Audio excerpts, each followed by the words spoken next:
जर मी तुम्हाला एक दगड दिला आणि मी तुम्हाला बोललो या दगडापासून काहीतरी बनवून दाखवतो, तुम्ही काय करू शकता? तुम्ही जास्तीत जास्त या दगडाला तोडण्याचे 2 भाग करू शकता. पण आजपासून 1200 वर्ष आधी आपल्यासारख्याच काही लोकांनी एका मोठ्या दगडापासून एक भव्य दिव्य असं मंदिर बांधलंय, ते म्हणजे हे आपलं कैलाश मंदिर.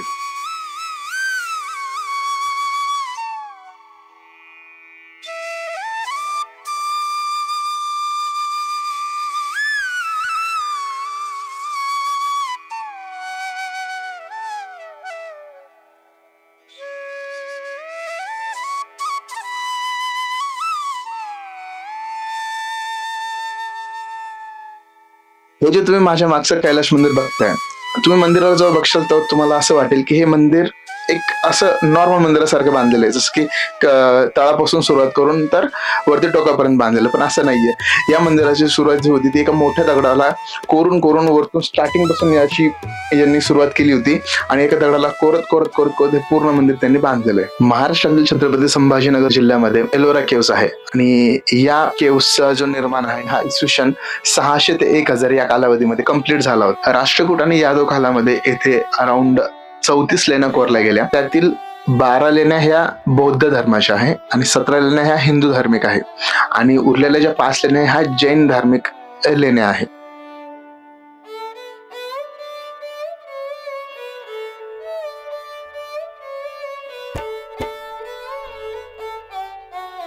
हे जे मंदिर तुम्ही बघता हे एका बेसॉल्ट रॉक पासून बनलेलं आहे आणि बेसॉल्ट रॉक म्हणजे असं साधा सुद्धा दगड नाही.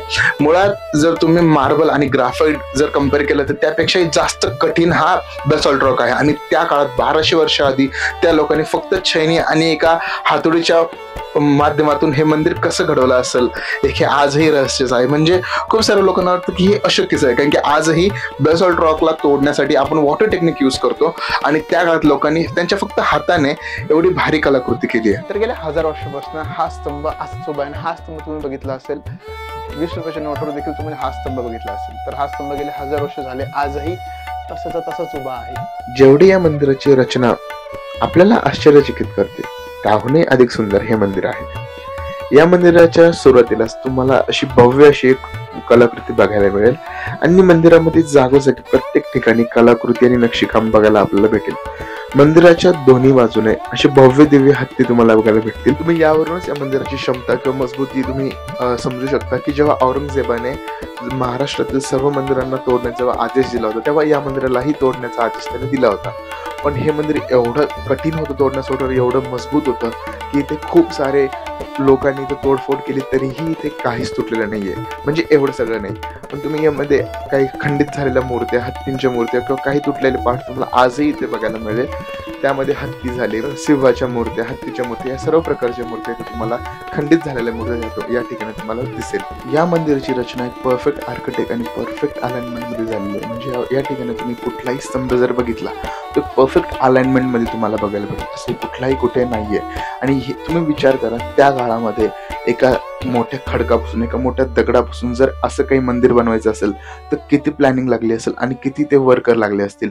आणि या मंदिराला बांधण्यासाठी जी कॉस्ट लागली ती खरंच अमूल्य आहे, कारण की या ठिकाणी असंख्य असे कलाकार, कामगार आणि 3 डायनॅस्टी या मंदिराला घडवण्यासाठी लागलेला आहे. म्हणजे तुम्ही विचार करा 300 वर्षांहून अधिक वर्ष या मंदिराला कंप्लीट करण्यासाठी लागले, पण शेवटी हे मंदिर कंप्लीट झालंच. आणि या मंदिराची जी रचना आहे और जी कंप्लीट ज्यांच्या काळात झालं त्यांचं नाव आहे कृष्णा द फर्स्ट. त्यांच्या काळामध्ये मंदिराची पूर्णपणे बांधकाम इथे कंप्लीट झालेलं होतं. जर तुम्ही हे मंदिर बघितलं तर तुम्हाला इथे कळेल की या मंदिराच्या सगळ्या बाजूने हत्ती आहे आणि यांना पाहून असं वाटतं की ह्या हत्तींनी त्यांच्या अंगावर या मंदिराचा पूर्ण भार उचललेला आहे. या मंदिराच्या 4ही बाजूने पिलर्स आहे आणि त्या पिलर्स मध्ये तुम्हाला आपल्या हिंदू देवदेवतांचे मूर्ती, कलाकृती तुम्हाला इथे बघायला भेटेल. ही कलाकृती एवढी सुंदर आहे की हे फक्त आपल्याला आपल्या डोळ्यानेच कळेल. आणि या एलोरा केव्स मध्ये ज्या बौद्ध लेण्या आहेत या लेण्यांची जर तुम्ही कलाकृती बघितली, जर आर्किटेक्ट बघितलं, हे तुम्हाला सेम बाली मधल्या लेण्यांमध्ये ज्या कलाकृती हे सेम बाली सारख्या लेण्या तुम्हाला इथे बघायला भेटेल. इतिहास म्हणजे फक्त शब्दांची गोष्ट नाही, तो आहे दगडात कोरलेला, देवत्यांनी भरलेला आणि काळाच्या कसोटीवर टिकलेला एक श्वासाचा ठसा. ही गोष्ट आहे एलोरा लेण्यांची, जिथे धर्म, कला आणि विज्ञान एकत्र नांदतात. जर तुम्हाला हा आश्चर्यचकित इतिहास अनुभवायचा असेल तर एकदा अवश्य भेट द्या एलोरा केव्सला. एलोरा केव्स पडेल छत्रपती संभाजीनगरमध्ये वेरूळ या गावात. आणि इथे आल्यानंतर तुम्हाला एक नवीन असा आश्चर्यचकित इतिहास और एखादी नवीन गोष्ट बघितल्यासारखा अनुभव नक्कीच मिळेल. असेच इन्फॉर्मेटिव्ह व्हिडिओसाठी आपल्या चॅनलला सबस्क्राईब करा. तुम्हाला व्हिडिओमध्ये आणखी कुठल्या कुठल्या मंदिराचा इतिहास बघायला आवडेल आम्हाला कमेंटमध्ये सांगा. व्हिडिओ आवडला असेल तर नक्की लाईक करा. धन्यवाद.